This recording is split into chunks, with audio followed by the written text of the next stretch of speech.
Father and my fucking sister. How does this make you Is that feel? the one that put all those scratches on your arm? You want to see the Scratches? I got scratches. I can show you the pictures right now. No, I want you to leave my family fucking alone. Keep hanging outside of there. Monkey, hit the road. Dude, I promise you, you're gonna get yours and you're I gonna don't get give a fuck. You can bring whoever the fuck you want. That's okay. You're You gonna can find bring Is the that whole a fucking threat? army. I don't give a fuck. This make you feel? You're I'm a stalker. I have pictures of you. Want to see them? That's the whole problem she's trying to talking to him about. You can't reason with the crazy people. She's trying to. We try to reason with Mr. Perry. When you contact me, when you invade my privacy, you don't have my consent. You're doing it against my will, against the law, against all your morals that you say you have, certainly against mine. I'm not in a strip club, sir. I'm in my home, where you have the reasonable expectation of privacy. My phone, you have the reasonable expectation of privacy in your phone. So I don't know what kind of person voyeurs. You got to be a sick little fuck to voyeur. There's been people horrified by men like you who will use a webcam and get women, in their privacy of their home with a webcam, hacking their computers and broadcasting it or whatever. It's not sexy. It's not hot. You can't get a date with me. You got nothing real. Stop going around telling people I'm your wife. Stop going around telling people I'm your girlfriend. Stop going around telling people I'm your concubine. Stop going around telling people I'm anything at all to you. You're a job to me. I'm very good at what I do. The goal is to put you in jail so you can't hurt anyone ever again, because that's all you do 24/7 is hurt people. And everybody's sick of it. If you could only hear the stuff people say behind your back, if you had a normal brain, you would die. Everybody's so fucking embarrassed by you. The things said behind your back, because you're a weirdo. You're really, really weirdo. Very, very cruel. And everybody's tired of that, sir. Mr. Perry, these are the Charles Perry Stalker podcasts. You'd think that when somebody messes with a certain person, and every time they mess with that person, they get caught. Criminal, organized crime, up the yin-yang. Money laundering, drug trafficking, human trafficking, sex exploitation, child pornography, allegedly, right? Allegedly. Mark, people are getting really aggravated at you for making a big deal out of the use of the word allegedly, because your client goes around telling everybody who will listen. David Roberson goes around telling everybody who will listen. Calvin and Lucius go around telling anybody who will listen, look what we can do and get away with. But if we're quoting you in your little meetings before you do it, not after, it's not an afterthought to explain something away. We're quoting you before, so that's evidence of you're the causation. And your intent was malicious. You intended to cause an injury. You intended to commit a criminal act to cause somebody else to lose something they care about or they worked hard for. People, property, money. And you intended to use a person to make money. You used my body, Mr. Perry, against my will, without my consent, for your pretend love life, because you don't have a real love life. No woman is sitting on your lap holding your hand. Women are running down to the courthouse to try to get a protective order against you. 13 years of that. 13 years of it. You're rejected. I said no. No means no. I should have to say it one time. Brooke Shields said the same thing. Silly me. I thought I should only have to say no once. So what's wrong with men who have... It's a hate crime, frankly. Misogynist. They hate women. They are seeking to destroy women. So, it doesn't get any more hate crime than that. Femicide. 75% of femicide victims were stalked first. Femicide is a murder due to a hatred of women. Your mommy humiliated you or whatever the fuck.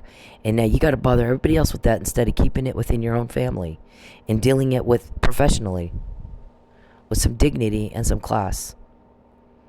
So you have a situation in which something happened to you as a kid, maybe not. Maybe you're just born wacko, and you're looking for something else to blame. There's people like that too, where you just my mom didn't breastfeed me or whatever. My brain didn't form right, and I'm a monster now, and I'll just find something else to blame. I'll blame mom. You know, she didn't, whatever. I think your mom didn't wear your ass out enough, is what I think. So in fact, somebody in Manford said that. You guys all had a meeting, and Mr. Perry was told, you gotta let her go. It's not that hard. Let her go. This is causing problems for all of us. Because every time you do the crime to her, you get caught before you do it. McNamara email was the first of it that you know of. And it goes into great detail describing what criminal act you were going to commit against me to coerce, and it also describes isolating me. You guys isolate your victims. Sex traffickers do that. You tear apart their lives, rip apart every part of their life. Finances, relationships, everything, and you take their personal documents because it's a lot easier to traffic women if they have nothing. It's a lot easier to go to somebody who's all broken, all alone, and all, destitute, and say, I got a house in Houston for you. I'll give you a better life. You don't have to live in your car. You don't have to live on the streets. I'll take care of you. Now the victim can be Papa John's, as you put it. See, we have your code words. No one else has that. No other victim got that before, right? I did. So no normal person is going to use logic and reason and say it makes sense to continue going at the same person that gets them caught every time. Right? We already just said what you do. Oklahoma City Police have it on their website. Here's what these guys do. They did a training at the airport to teach Homeland Security and TSA workers how to watch for potential victims of trafficking. Trafficking comes with a life sentence. It is illegal to do that. The Civil War ended slavery, Mr. Perry. You act like you're stupid. You act like you're just fucking stupid. So yeah, people make fun of you behind your back. You ought to hear it. It's embarrassing. You embarrass everybody. So there's a meeting. They have, they tell him, let her go. She didn't like you. You've never given, you don't put somebody in jail if you care about them.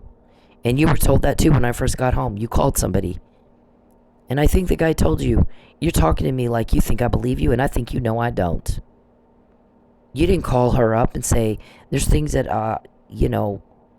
I would like to discuss with you if you're willing. It's her decision. She didn't have to talk to you. So I'm going to be in town. Is it possible that we can go eat and I would like to talk to you. I think we left some things unsaid. And if she says no, let it go. If she says yes, then you have an opportunity to speak with her. But that's not what you did, Mr. Perry. You ripped her away from her family. You put her in jail. You humiliated her in front of everybody. You smeared her reputation. You lied about her. You didn't defend her honor. You lied about her. It was all over the news. She lost her house. So don't tell me this is about a date. Don't tell me this is about a fucking date. This is not what you do when you want to get women to like you. This is what you do when you hate women and you want to destroy them. Because you're a misogynist and this is a hate crime. So at this meeting, when I'm living in Manford, remember, I can quote your meetings and I know your people. You can't quote one of our meetings. You don't know one name of one guy helping us. I can't do this by myself. They're getting information from you, like your meeting, like that phone call, and giving it to me and other people in the need to know. Did you guys call Rupert Murdoch and ask him who do you think might be in the need to know as far as reporters go, and he couldn't think of anybody, or he made a few suggestions? Did you call him? Yeah, it's a priority for him right now with the lawsuit he's in.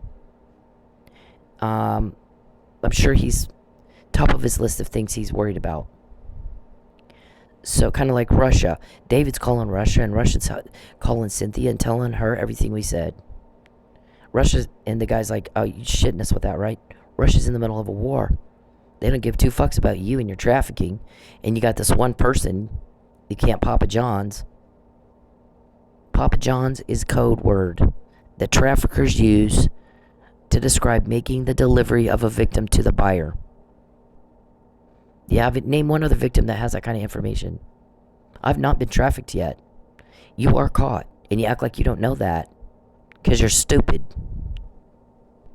So no reasonable person keeps doing the same crime against the same person and gets caught every day. Most of the time before they do it. 98% of the time before they do the crime, not after.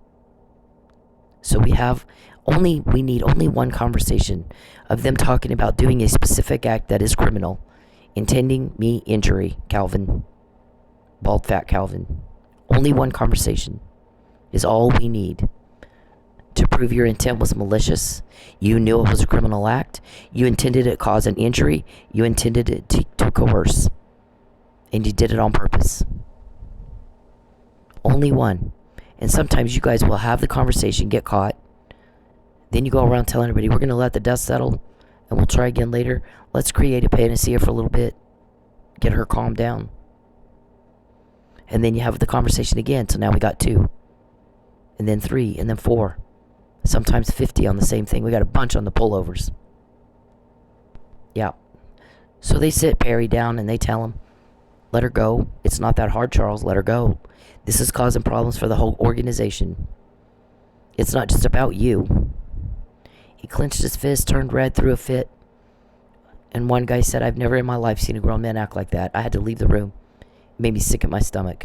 You're really bad for people's digestive systems. A lot of people say you make them sick at their stomach. That's your legacy. The guy who makes everybody sick at their stomach. The guy who makes everybody's skin crawl. The guy who makes the hair on the back of your neck stand on end.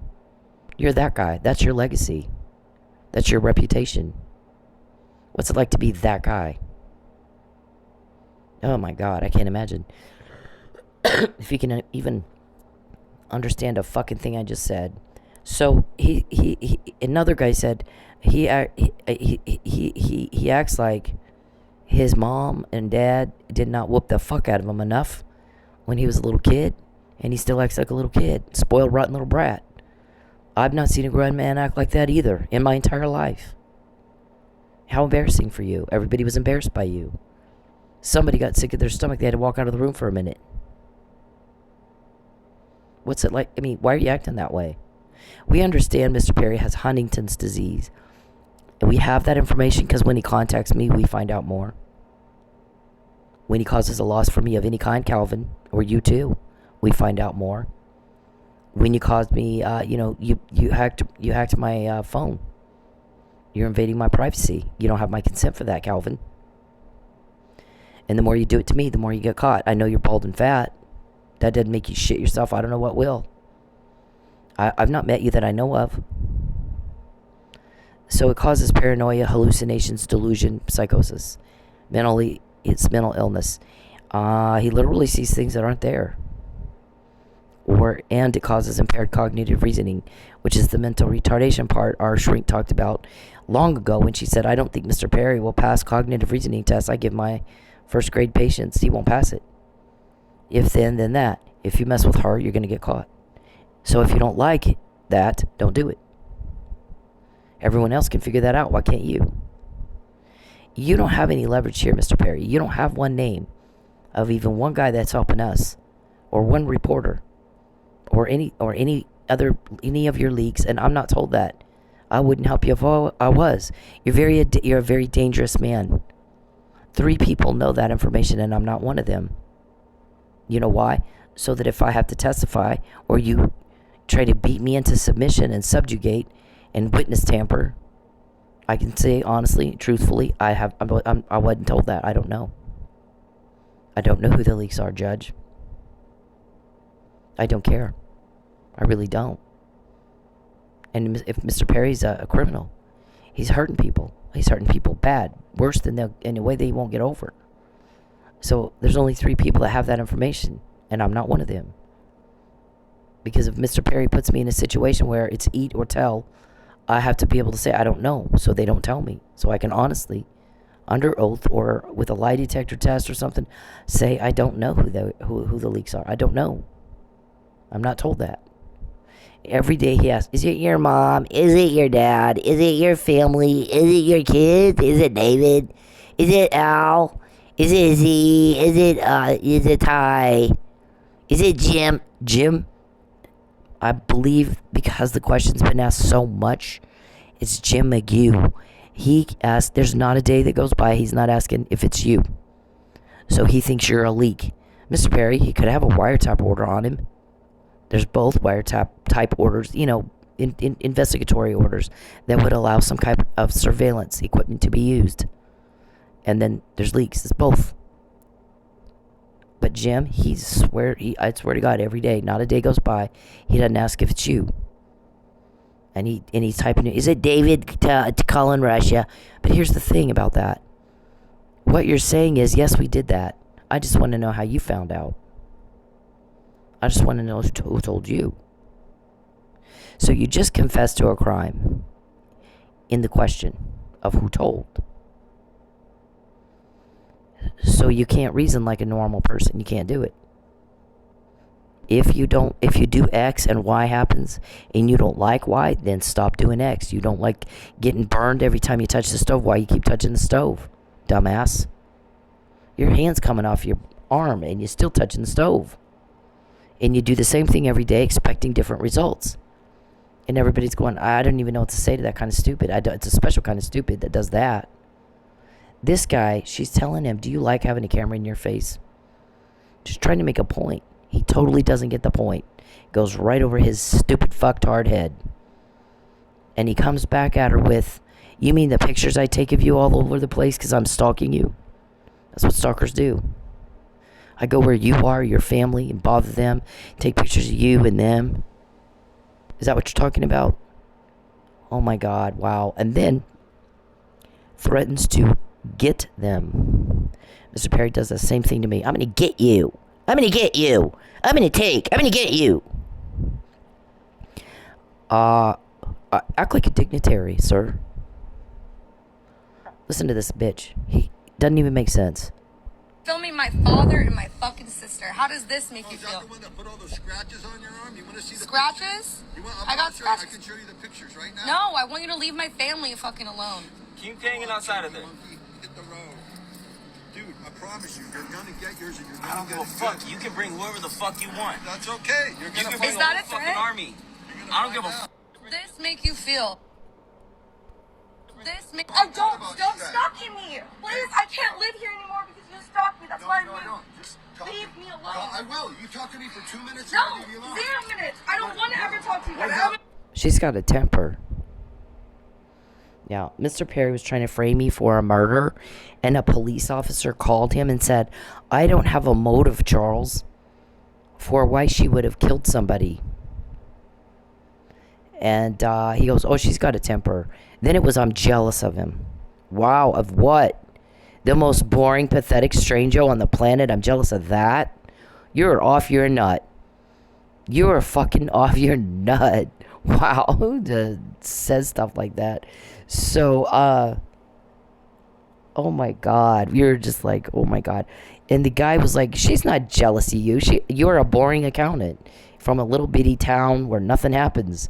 You've got nothing, interesting in your life. This chick lived in Vegas. She knew famous people. Her granddad was an elected official where she grew up, in the chief of police and the power of the town where and then she lives in Vegas, and come on with that. She's jealous. I mean, she's got like kind of an exciting life versus your boring nothing life. Come on. You sit around and watch other people who have a life. You don't even in Lubbock, you got nothing there. I mean, jealous of what? Sir, I mean, he doesn't get any more nutbag than him. He doesn't fit into my crowd at all. Like at all. Like the sex weirdo people don't fit into my crowd. Okay, so this guy's saying to her, I don't care what you want. And so is Mr. Perry. I want my privacy, I want my family, I want my money, and I want for you to be gone. Everything I do all day long is to facilitate that end right there. We all want you in jail so you can't hurt people anymore. It's not normal to want to hurt people. And you do nothing else all day but that. And piss everybody off doing so. And if you watch the news, people aren't cheering for BTK. They don't feel sorry for him, or Ted Bundy, or John Wayne Gacy, or Jeff Dahmer, or the Tulsa shooter, or the guy who shot up, who shoots up anything. There's so many shootings these days. Nobody feels sorry for them. They feel sorry for the victims, the Vegas shooter. Everybody feels hurt for the victims, not any kind of empathy or sympathy for the offender. They hurt for the victims. They hurt for the victims. Can you understand what those words mean?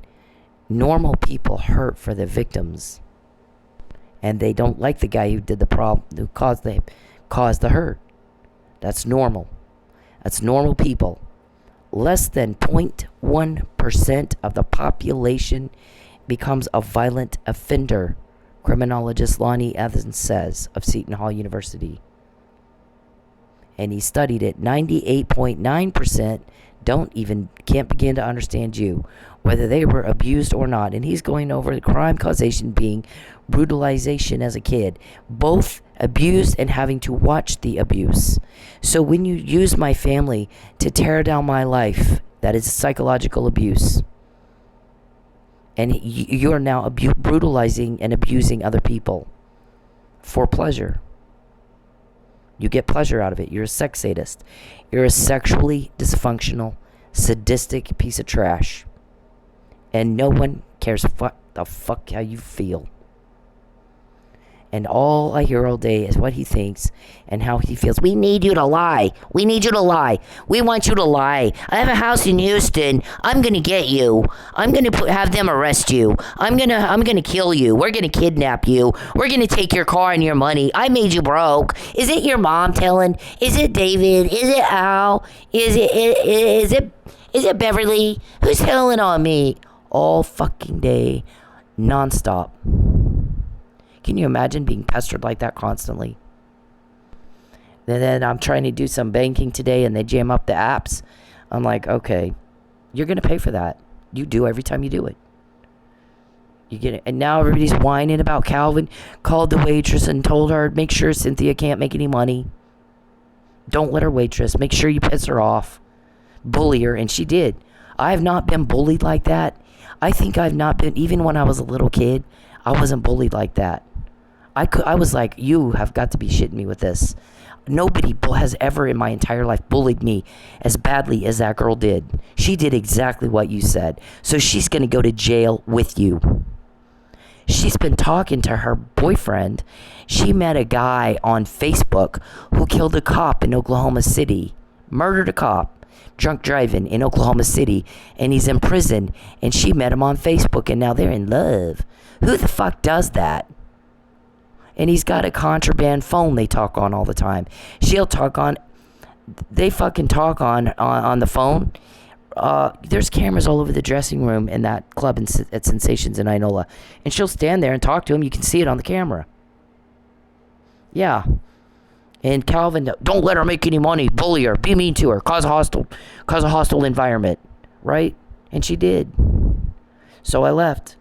There's two reasons I left. The first reason is that. The second reason is not your business. I'm not even going to say it. I've not said it publicly at all. So, but the main one was that. My guys are like, you need to get the fuck out of there. I was going to stay there. I got a little bit of money starting to build up to at least enough to buy another car. And I'm thinking, I thought, well, I can get this kind of car, but if I'm here another 2 weeks, I can get this kind of car, much better car. So I'm going to wait, and I'm going to just stay here for another week or two and let this build up a little bit more, and then I'm going to go get the nicer car. My guy calls me. That was the plan. My guy calls me and he's like, get the fuck out of that place right now. So I did. They tried to delay me. They tried to fucking delay it. And I'm not going to get into details on that, but they know exactly what I'm talking about. And they got caught trying to delay it. So then, now they're all desperate to try to get me back in there. Perry's typing in my phone, go back to the club, go back to the club. I can't wait to see you. I'm so excited to see you. Go back to the club. Well, we find out he wants it rated. He wants me on stage and arrested on stage. David wanted that. Make a show of this. So this girl and that girl and this girl we think might be leaks can see it. Look what we can do and get away with. Look what we do to people who cooperate with cops who are helping her. Look what we can do. We're going to make a show. I'm 53. They're 20. What do you think that does in their head? That in and of itself is an act of coercion. Not just against me, but all of them. It's an act of intimidation and coercion because I haven't done anything illegal. And you know that. Since you did the first false arrest, I file a police report. You obstructed justice. Nobody collected my evidence. You have to file a police report to get a protective order. If somebody's threatening you with death and false arrest, you need a police report. I'm sorry, you need a protective order. You can't get one in Oklahoma unless you file a police report. He knew that because my first one was denied. I didn't have it in court. He went into court and lied to get that arrest warrant. It was in Lubbock, not here. I filed a police report over an incident that happened here where I live. He's coming where I am, just like this bitch does.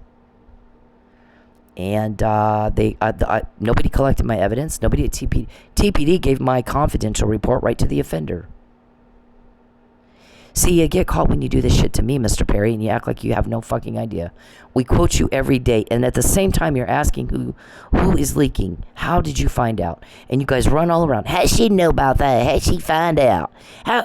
Who's told you? How'd she know? I fucking hate Texans. You have no fucking idea. You fucking hillbilly hicks. Bunch of hillbilly hicks. I don't take the fucking hay out of your mouth. I have to listen to the recordings of you, and I can't stand it. I absolutely cannot stand people who can't talk right. I don't even understand that. Who the hell talks like that? So, and to people that don't know that the slavery ended at the Civil War, you bunch of fucktards. I don't, and men who pick on women to feel tough. If you want to feel tough, go to a biker bar, find a big old dude, and beat him up. And then we'll think you're tough. Until then, you're just a bunch of little princesses. Do y'all wear matching dresses? Do you feel pretty in those dresses you wear? You bunch of pathetics. I'm not shitting you. I don't have patience for that. No one does. You're the kind that disgust and repulse even prisoners, and you get the fuck beat out of you in jail. Our guys are like having a meeting. As much as he's getting caught and he's still doing this, like no normal person, who the fuck is that stupid? Why is he like getting caught? He clearly likes getting caught. And then they see him type it in my phone. I like getting caught. Okay. Why would someone want to get caught? And one of the guys, we're all sitting there thinking, why would somebody want to do that? What would motivate somebody to want to get caught? And the guy goes, I'm going to tell you what I think it is. I think that this man is gay, and he's been hiding it all this life, pretending to be this really good Christian man, and he's a Republican church deacon and family guy and blah, blah, blah. This ideal little family, but he's really gay, and he thinks that if first of all, I think he's disgusted with himself, but he can't stop himself. Second of all, I think he wants to go to jail, and he thinks it's going to be this big man orgy, and he won't have to explain it to anybody. Now he's out of jail. He's out in the public, and if he's seen meeting with a man, then he'll have to explain, why are you at this place with this guy? Once a week or whatever it is, he might be meeting up with a dude because he's gay. Mr. Perry, it is not a crime to be gay, and in this day and age, you can be gay.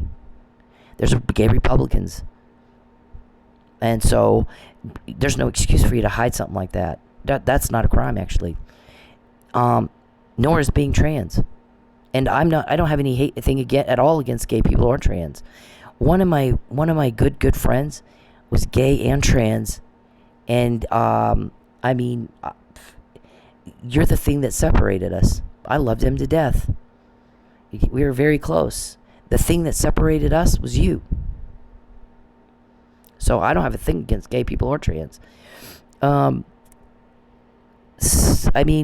There's something that fascinates me about trans, and I've watched RuPaul a lot because I enjoy watching the makeup transformation. I'm like, my friend used to give me shit about how he's prettier than me, and I'm like,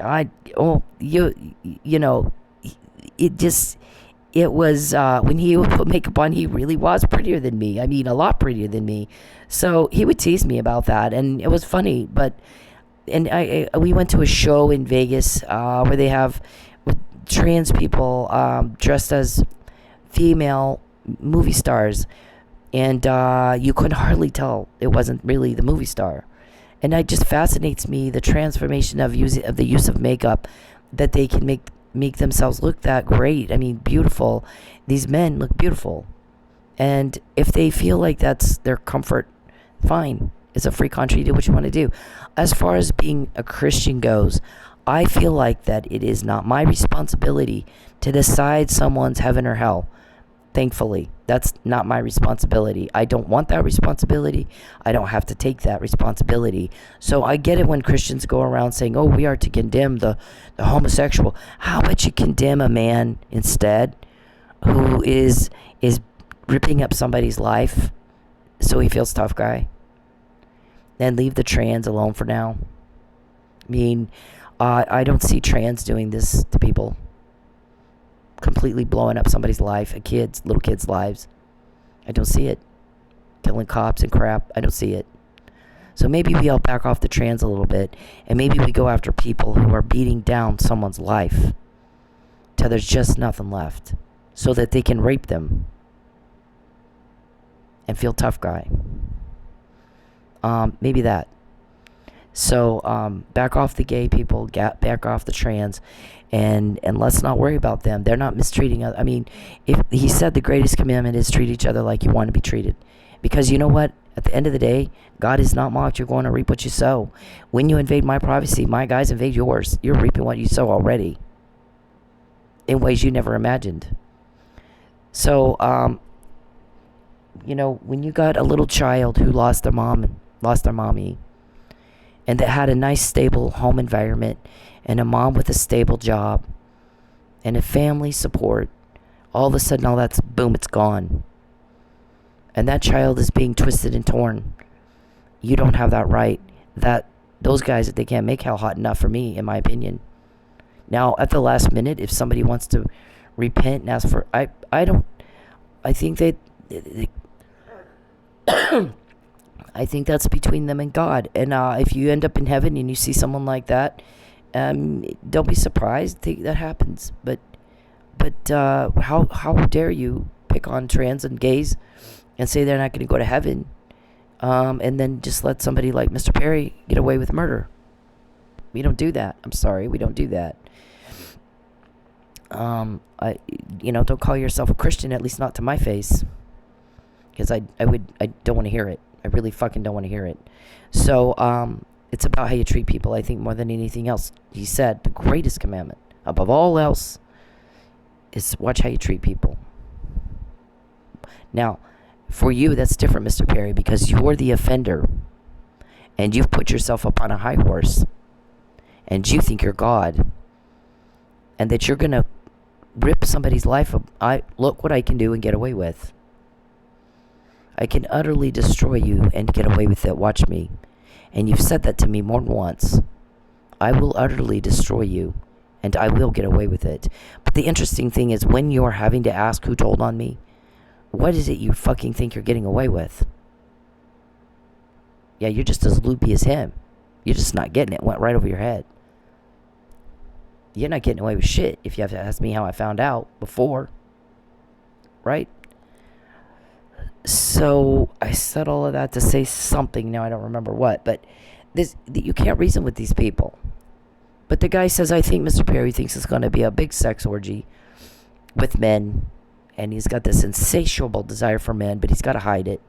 And he really doesn't want to hide it anymore. And so he thinks that if he's in jail, 1, he's being stopped from doing things he can't stop by himself and he's disgusted with. 2, he gets to have a man sex orgy all the time and doesn't have to explain to anybody because he's in jail. Nobody even know about it. And it's not going to be like that. He's more likely to get the shit beat out of him. He's probably going to have some special arrangements made, because he'll probably get the fuck beat out of him in jail. Because even prisoners are repulsed by guys like you. Ask Dr. Wecht when he's talking about Jeff Epstein. I don't think he committed suicide. He said, I think he was murdered. I think they were looking for an opportunity to subtract his ass. He's a disgust. He's beating down little girls. You think they're not going to think that about you?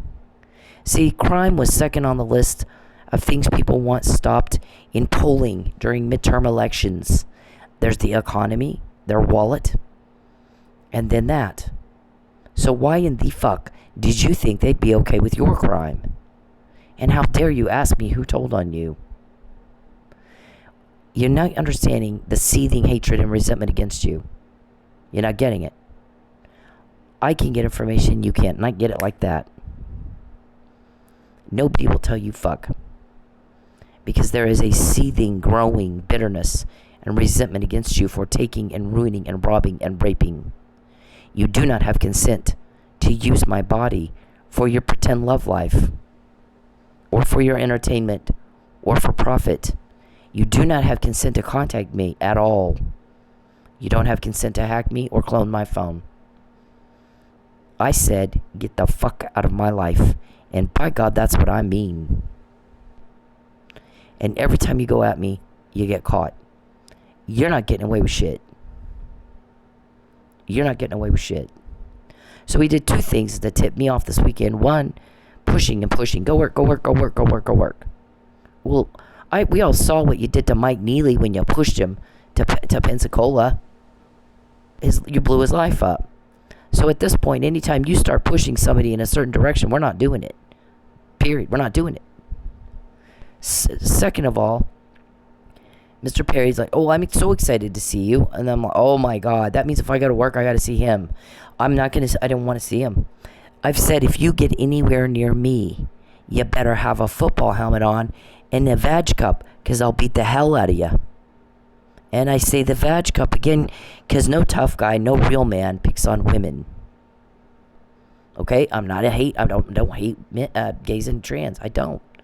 I hate your crime. And your crime is sex crime. And it blows up lives. And you're a cop killer.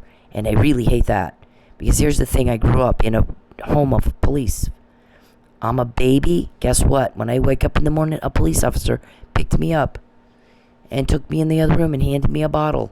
Or handed me to my mom and she gave me a bottle. A police officer took me to school. A police officer picked me up and took me home. A police officer took us to church sometimes. My dad didn't go to church much. When I'm with my granddad, a police officer take me to the grocery. He's taking me for ice cream. He's taking me for whatever granddad took me to. I grew up with police. That's family. When you go out a cop, especially one that was trying to help me, I'll never forgive you for that. You took a life, first of all. Again, you've blown up a life of 3 children. They have no dad. Every cop knows your life is at risk when you sign up. You might die. You might die in the line of duty. And you know that, and you signed up for that. But that's not preferred. That doesn't mean you want to. That means if I end up having to give my life to save the life of someone else, I will. But guess what? In the meantime, I'm going to carry a gun. And if it's me and them, it's going to be them, not me. You don't try to die. You try to live. Correct? I don't know any police officer that just wants to die. Every police officer I know is trained so that they don't die. They know it's a possibility. Okay, but you don't get to kill them and get away with it. And when we found out what you really did that night, Mr. Perry, what is it you fucking think you're getting away with? Maybe you're not handcuffed yet. You heard the word yet in that sentence? If you're getting quoted every day, what is it you fucking think you're getting away with? Mr. Perry, what do you think you're getting away with? I knew Michael Neely was drugged before anybody else said it. Nobody else had said it. Depositions had not been taken yet, Mr. Perry. How did that happen? How did that happen? I knew Gene Mitchell was going to go into court and bullshit. His job was to launch a vigorous defense to exonerate his client, and it wasn't hard. It wasn't hard at all. And he comes up with a story expecting the jury to find his client not guilty. My client, while drunk, unconscious, in respiratory distress, falls on top of Lucky and with his magic ass, while he's asleep, caused blunt force trauma, internal decapitation, his head came off his body, and strangulation. While he was asleep, he did all that with his magic ass. When I met Mike Neely, when I lived in Roswell, we did not get superpowers from the aliens. I don't believe in aliens. I don't believe they exist. That thing that they have, the museum, is for people who do. I'm not one of those people. My granddad wasn't either. But you know what he said? That thing is making money because some people do believe aliens exist. Some people believe they landed in Roswell. Let them go look. Let them bring money into our town. But if you ask me what I think, I'm going to tell you the report says this happened. And it's not aliens. What I think is aliens don't even exist, much less landed in Roswell. And then he laughed, like, what a ridiculous. So I believe what he believes. I believe exactly. He was there. He saw it. There's no aliens. Some people want to believe they landed and there's this big government cover-up. Okay. Take your money to Roswell and go look. It's that simple. So Mr. Perry, in his whack job, I got Huntington's disease, brain fog, whatever that is. Wires are all loose all over the place. Aliens have given Cynthia magic powers, and she sprinkled some alien dust on Mike Neely, and with his magic ass, he murdered someone. The ME said Chief Miller was hit back and forth so hard, right hand, left hand, back and forth, that it was like he was in a car crash. So somebody that was strong, not passed out, somebody with a great deal of strength, not someone passed out, hit him so hard that his skull became detached from the rest of the body, and they call that internal decapitation. And Mr. Mitchell went into court and said he fell on him. Okay, that is not a vigorous defense. It's not possible, much less plausible. And so I texted him in October 2020 and said, don't do that to your client. It's not plausible. Here's the thing. I don't know Mike Neely from Adam. I talked to him for 30 minutes while he took my report. I talked to him for 2 minutes when he came out to my club. Hi, how are you? I'm Mike Neely. Hi, I'm Cynthia Ortiz. And he got up and went to the bathroom. And then I sat down and talked to Lucky about a forged marriage license and you taking my money. I got called up on the stage. Mike comes out of the bathroom and they left. Just like that. Both of them were very professional. Lucky was borderline rude. That professional. I'm here to get some facts. I'm here to talk to you about facts. I'm doing my job and I'm going to leave. And I'm thinking there's a little more I want to talk to him about, but here's the weird thing, is that I'm living 2 minutes literally from the police department in Manford. So is David Roberson's employees 2-3 doors down from me. Why is he driving an hour and 15 minutes all the way out to Inola to talk to me in a strip club? It's not safe, he thinks, I guess, to drive 2 minutes away where David's employees could see him talking to me, I guess. He's dead now. And the guy that's in jail for doing it could not have done it. How did I know Gene Mitchell was going to bullshit, Mr. Perry? Because I texted him in October 2020 and said, don't do that. What you're saying is not plausible, Mr. Mitchell. It isn't plausible. It doesn't make sense. The jury's never going to find your client not guilty with what you're about to tell them. No reasonable, prudent individual would. So, what in the hell? I think you need to get me on the stand. I think I can help your case. And they didn't put me on the stand. They intentionally and willfully concealed that material fact of everything I had to say that would have changed the outcome of the deciding body. And it wasn't the first time. It was not the first time, was it? So that's perjury and you suborn perjury. And if you wouldn't, if you didn't do the murder, what do you care? If you didn't do the pullover, what do you care about traffic court, Mr. Perry? Yeah, you love acting guilty. The questions of who told on me is a confession. Sir, yeah, we did that. We planned it. We premeditated it. It was malicious and it's criminal. I just want to know how you found out. And I'm not told who your leaks are. And I've said that every day for years. So you look at what he did. Court was actually in March 2021.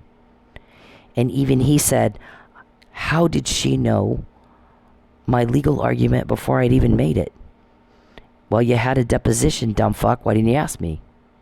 You should have asked me 2 questions. I was looking for that. That's called a sting-up, Mr. Mitchell. You ask certain questions and you say certain things because you want to get information out of the other person, and sometimes what they don't say. I want to see, is this guy going to give me the response that would indicate this happened, or a response that indicate this happened? And I'm gonna talk to you, and you're not gonna know. I'm gonna talk to you, and I'm gonna have a normal conversation with you, and I'm gonna walk away, and I'm gonna know, did he do this or did he do that? Because his responses were indicative that he didn't do A, he did B. And I was afraid of that. I was afraid of that. Because if he did A, he would have responded like this. But that's not what he did. He responded like this. So what they did in my deposition, what I was looking for, is for them to ask me, how did you know Mike Neely was drugged? Before we'd even deposed first responders. How did you know that? And not one of them asked me that. Travis didn't ask me that. Mr. Myers didn't ask me that. The Florida State's attorney. Nor did Gene Mitchell, Mike Neely's attorney. Neither asked me that. That is pertinent to that case. To the murder trial of Chief Miller. Instead, they asked me questions that are not pertinent to that. They're pertinent to Mr. Perry's of assertion that is bullshit, a willful lie, a deception that he's put upon the court, that he's being harassed by me. I'm gonna do things to her like take her car or wreck her car or fuck with her bank apps or make sure she can't make any money. Call a waitress and say make sure she doesn't make money. Bully her. And then when she complains about it, we'll say she's harassing us. And you planned that when you did the first false arrest, when I did something required by law for me to do in Oklahoma where I live. I don't live in Texas. I've lived in Oklahoma 9 years. I lived in Lubbock 6 years. Mr. Perry is all I live there. I fucking hated that place. I don't even understand it. I don't understand it. They think the UN's going to invade Lubbock. I think they already have. I think they're just more covert than Lubbock is simpleton. I don't think they could. Anyways, and I'm joking. I'm just joking. That's a joke. Okay, so this is... Now they're going to go start questioning the whole town. Literally, they'll probably do a lie detector on the whole town. Is it you? Are you working with the UN covertly? Yeah. Anyways, well, they hired 7 new deputies, though, to fight that off, right? Fight off the UN. Ninja deputies or something. So can you imagine having to live with that every day? I'm going to get you. I'm going to break your car. I'm going to take your car. I'm going to get you kicked out. I'm going to make you starve. You're going to come with me. You're my wife. You're going to come with me. Whoa. Do not say that again. I am not. You're delusional. You're imagining shit that's not real. You got a diagnosis to back that up. I'm going to get you. Constantly. Is it Al? Is it Z? Is it your mom? Is it your family? Is it Craig? Who's telling on me? Who's telling on me? You're going to come to Houston. No, I'm not. It's like that, but he does it in my phone. Types that in my phone. I'm trying to work. I don't want to hear your voice, you. Please, God bless you, but please leave me alone. Please leave me alone. Please stop following me. You won't call the cops. Stop stalking me. Please, I can't live here anymore because you stalked me. That's why I'm here.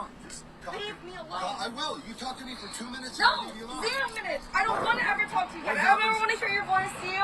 Please, God bless you, but please leave me alone. Please leave me alone. Please stop following me. You won't call the cops. Stop. Stop. That's okay. I don't care. Leave me alone. I don't want proof of this. Please leave me alone. Hey, men. Leave women the fuck alone.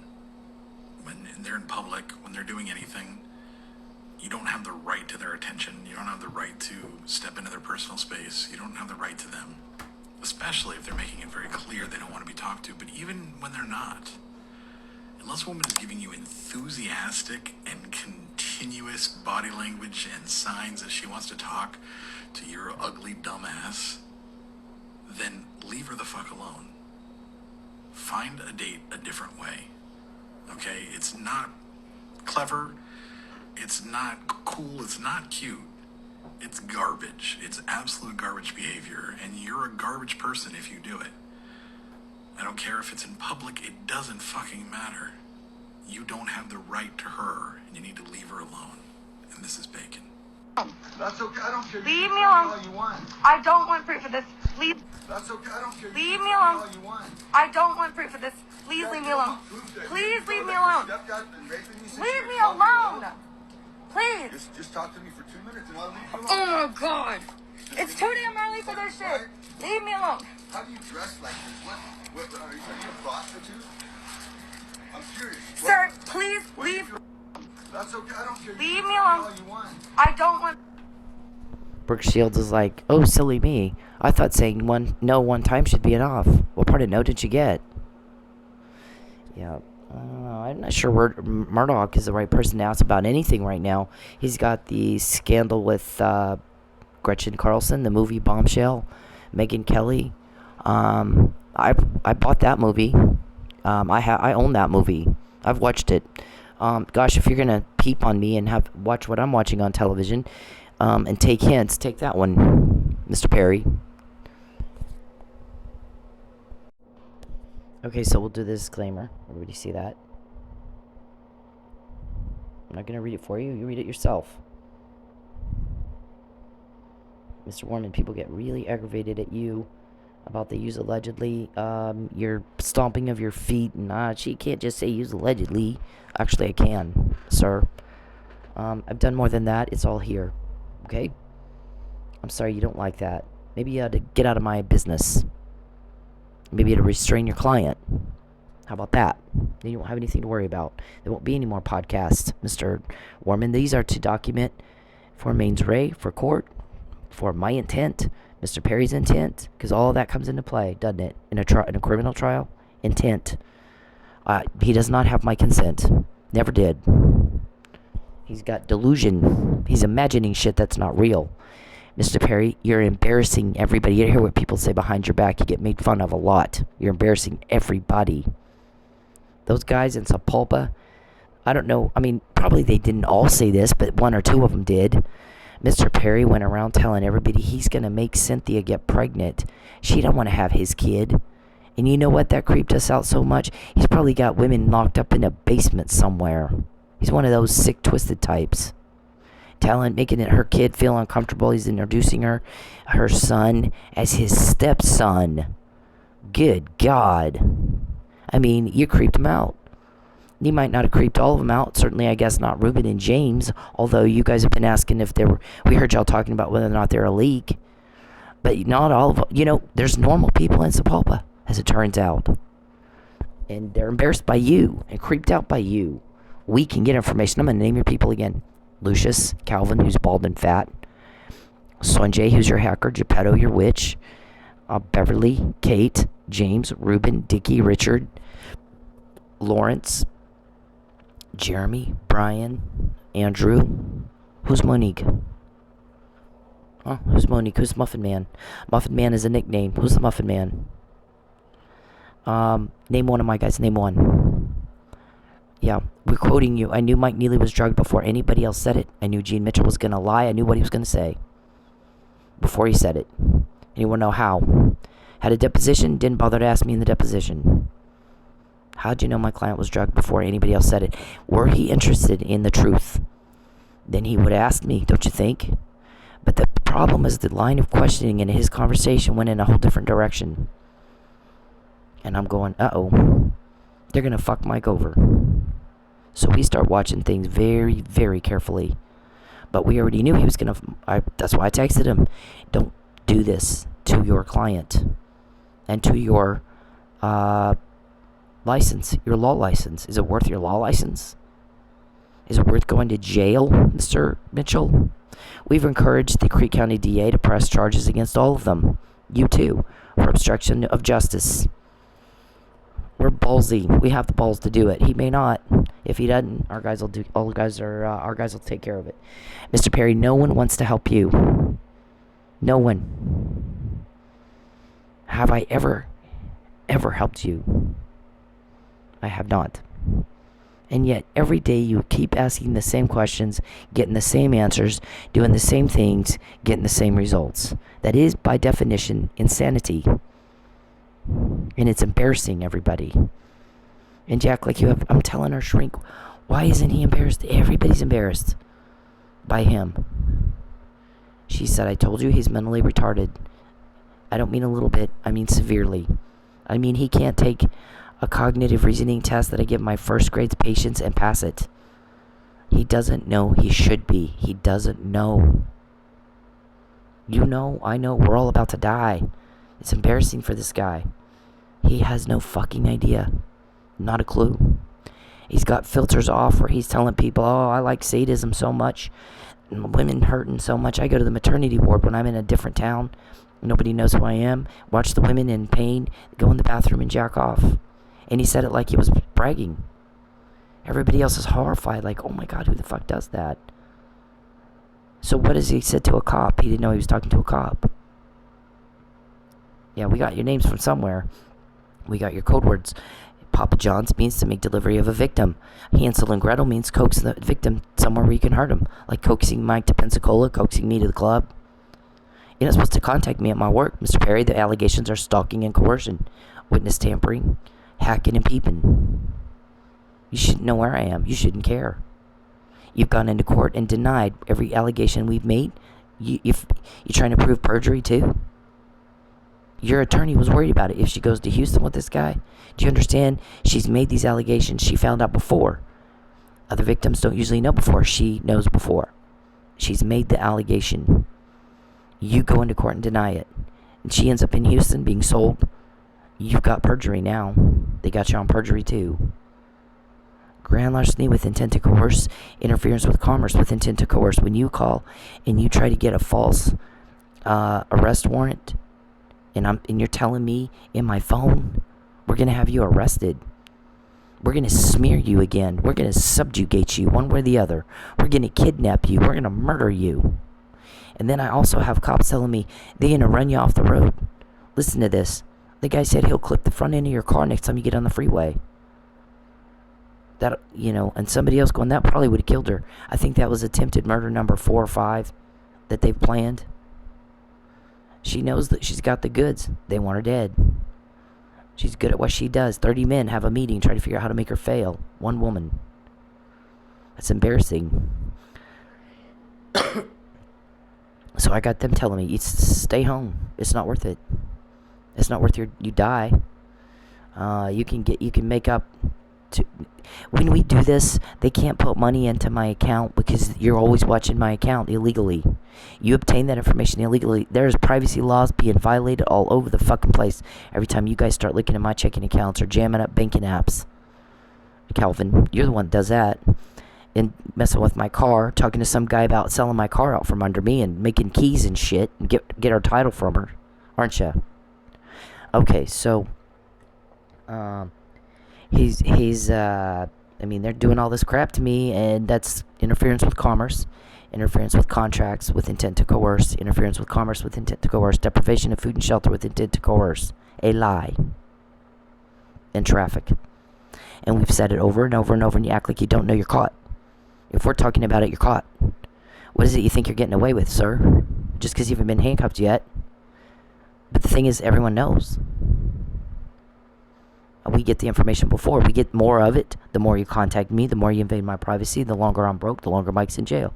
I've said the same thing over and over and over and over and over. You do the same thing that gets the same results day after day after day after day. I don't like you. I'm not in love with you. You make my skin crawl. Now stop telling people we're a couple. We are not a couple. You are delusional whack job. And you're making a fool of yourself. It's embarrassing. We are embarrassed for you and by you. And if you didn't have a mental problem, you would be too. Alright, so now I'm going to talk about my granddaughter for a minute. They all knew about my granddaughter before I knew about my granddaughter. See, nobody told me my daughter-in-law was pregnant. My son and I don't talk. Charles did that. That was intentional. That's what he does. He supports our witness's statement, corroborates the witness in doing that, causing family conflict, isolating me. That's what the McNamara email says. That's what traffickers do. So he's corroborated our witness's statement. I'll show that in a minute. Mr. Consuelo, are you watching this? I hope you're watching this. Because you and Judy have some problems with factual ignorance. Chief Franklin, I'm going to leave out of that right now because he got his ass chewed out by Judy. You better stop your officers from leaking, and I'm going to hold you in contempt, and I about fell off my bed. I went, oh my God, wow. If he protects a citizen in his town, which, by the way, he's not doing, we've never been more disappointed in a police department than we are with Tulsa, you're going to put him in jail? What is the deal with Lubbock and the Gestapo bullshit? I could not talk about judicial overreach. So, Franklin, I'm not going to speak to right now, except that I'll get to that another time. We're disappointed in Tulsa police. He's not helping us. But if he was, you don't put him in jail for doing his job as a police chief. So our judge made the comment, I would admonish, first of all, I think I said it first, and he was speaking to what I said. I said, there's going to be a court case when the truth comes out, like it or not. So what you better do is, if you're in law enforcement or you're a judge or you're a prosecutor in this situation, you better know your shit, because we do. And what's going to happen is that's going to come out in that case, including all the illegal stuff they did in my civil lawsuits and the traffic court judge. Just so you know. Okay? Traffic pullover and all that crap. Everything you guys have had your hands in that you did or that you caused and that you planned and you talked about it, we got it. 98% of it. We get before, not after. So we can prove. And I guess somebody said today in this, she can sign an affidavit that says she heard the recording. She doesn't have to have the actual recordings. And that's true. It's not only that I'm making a testimony. I heard a recording in which you guys were talking about XYZ. What I can attest to is that not only that, I typed it up in an email. Now, there might be some hearsay rules. You can get around hearsay rules. It's not hard. It's introduced to, we can introduce all that for a timeline. We're going to establish a timeline. We're also going to establish intent. We want to speak to it. Speaks to intent, Your Honor. I mean, there's a lot of ways you can enter evidence and it not be hearsay. So this thing right here, remember, you ran off all my customers at Sensations. So when you did that and there's not a fucking thing to do at work, I'm in the back studying the law. Right? I left work early to go prepare evidence for my breach case, which I probably would have put off a day or two, but for the fact that you ran off customers and there was nothing to do. So I went home and did that. Got it filed 2 hours before Judge Egan's puts out her order. Cynthia didn't file evidence, and Mr. Powell called over there to find out what happened, and they told him, I heard the recording, they told him, and I can attest to that in an affidavit, and I typed it up in an email, so it's not like I'm coming up with this stuff out of my ass. I document it as it happens. So we got dates and times. We need a timeline. We're putting a timeline together in this deal too. Dates and times of my emails are very, very important. That's a key part of the case. So what happens is, because we can say we got it before, not after. This isn't an afterthought to explain away something. This is, we heard them talking in a police recording, okay? And there's a judge that signs off on investigatory orders. So that judge is not factually ignorant. He's making sure he's not. He's the one that look like, he's the one that, he said my reputation is on every order I sign. It's important that I maintain a good reputation and one of being trustworthy and fair. So, because I did that, because I am willing to make sure I have all the facts, and if somebody makes a mistake, I need to know about it immediately. Mistakes happen. Just make sure you tell me, especially if my name's on an order that is connected to that mistake. Make sure you get in here and let me know immediately so we can rectify it. Because if we catch the mistake and we rectify it now, it's not going to bite us in the ass later. So what we're going to do is we're going to make sure that my name is on anything and everything that I can be proud of. I'm not going to have to explain something away to my kids later. Basically, is what he's saying. I'm paraphrasing, of course. But he said my diligence in making sure we have all the facts led to the discovery that Judge Parker is ignorant, factually. She just is. Well, you don't call a cop and say, don't do your job, I'll put you in jail. She doesn't live in Oklahoma. I live in Oklahoma 9 years. I'm absolutely domiciled in the state of Oklahoma. Entitled to the laws and the protections equally in the state where I live. You got people coming in from another state terrorizing and horrifying citizens in Oklahoma. Taxpayers. I go to the store, I pay taxes. I can't buy anything at the grocery without paying taxes. Okay? I can't pee and flush the toilet, and I'm paying taxes, at least indirectly, at the very least. All right, so, you know, I said, you better know your shit, because I do. Don't come talk to me, Mr. Sheriff Reed, at my work at Sensations until you've read the entire case of Mike Neely cover to cover. Read it. I did. You read it. Make sure you know your shit like I do. Because if you come in and try to talk to me and you're stupid and you don't know what you're talking about, you're going to piss me off and I'm going to walk off and we're done. So if you want to open up a door there of communication between me and you, and maybe me and these guys helping me, you're going to have to know your crap. Or we're done. I'm done. I'm not wasting my time. I don't call locals. Everybody knows it. She doesn't call locals. Doesn't need to. I don't need to. I don't. I call them if I must file a police report to get a protective order, then I do. One time I filed one on a car accident that you caused. It was a hit and run. It became a little more serious to me at that moment, which I was trying to explain to the person behind the desk at the Mingo Valley office. This might be witness tampering because I'm a witness in a murder of a cop. The trial hadn't happened yet. So the thing is, I don't know. You got to look into it. I'm going to give you the background on it, and then you go from there. You're a detective. That's your job. This was the second time TPD tells me we don't take evidence here. Second time they said that to me. And everybody goes, why do we have a 44% increase in murders of domestic violence victims in Oklahoma from 2020 to now? Because you cops are being irresponsible. To me, I grew up with police, remember? I'm a baby, and a cop comes and picks me up out of my bed every morning to feed me, change my diaper, right? The one time I was bullied really bad, I was like 6 years old in Roswell at Missouri Avenue. I'm going to school, and I had long hair and pigtails then. And this boy, I have a little bit of Asian. We have some Indonesian. We're like Black Dutch. So we got German and we got Black Dutch, which is Indonesia people migrate to Holland and make babies, and we're that. And they call us Black Dutch. Although I hear there's various variations of Black Dutch, but that's the Black Dutch I was told that we are. So I have a little Asian in me, and my eyes looked a little Chinese, especially when I was a little kid.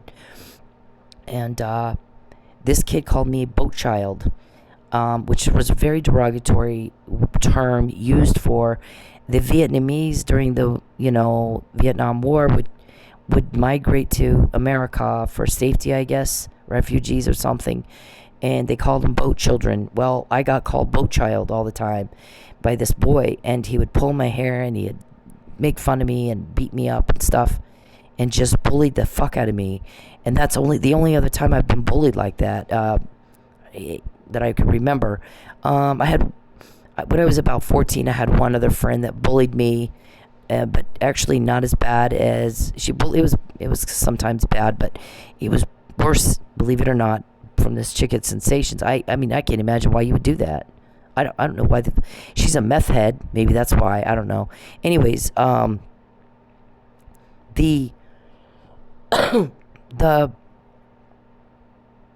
told her to. That would be the other reason. This kid was bullying me, and one day I looked at him and I said, my dad is a police officer, and I'm gonna have him arrest you if you don't stop.